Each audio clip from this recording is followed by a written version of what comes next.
Hello and welcome to our next video.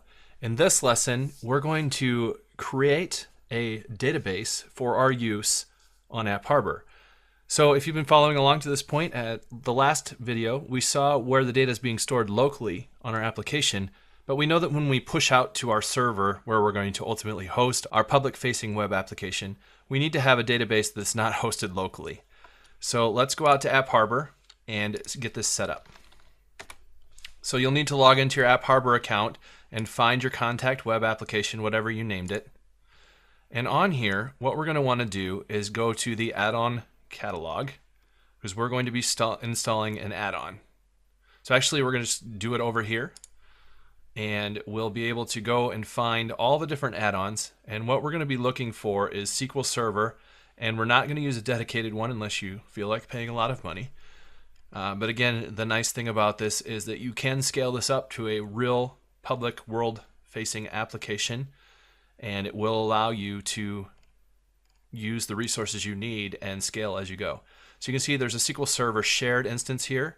A Yocto instance, which is about 20 megs, I think, is free. If you need a little more, you can pay $10 a month. So there are really affordable plans for you as you scale your business or whatever you're building your app for. So let's go ahead and select this. And what I want to do is install the Yocto SQL Server on my contact web. And you can see now that it's here. And this is where I'll come to configure it at any point as well. So I'll click on my SQL Server, and this will give me an opportunity to view the information about my SQL Server. And it tells me my host name, username, and password that will allow me to connect to it. Again, I'm not concerned about you seeing my password because I will reset it at the end of my course creation.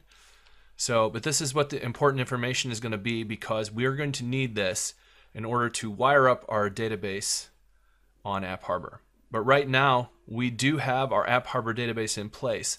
Now, if you wanted to, you could actually go out and get the SQL Server Management Studio Express, which is a free tool, which would allow you to directly connect to this database on AppHarbor. I don't have it on this machine, and we're not going to need it for the purposes of our course, so I'm not going to install it. But if you wanted a little more control over the database, you're certainly welcome to do that. So again, I would look into the Microsoft SQL Server Express, which will allow you to connect using the same information. What we're going to do in our next video is we're going to actually wire up our application to connect to this database when we push it into the release. So we'll see that all in action in our next video. Thank you very much, and we'll see you next time.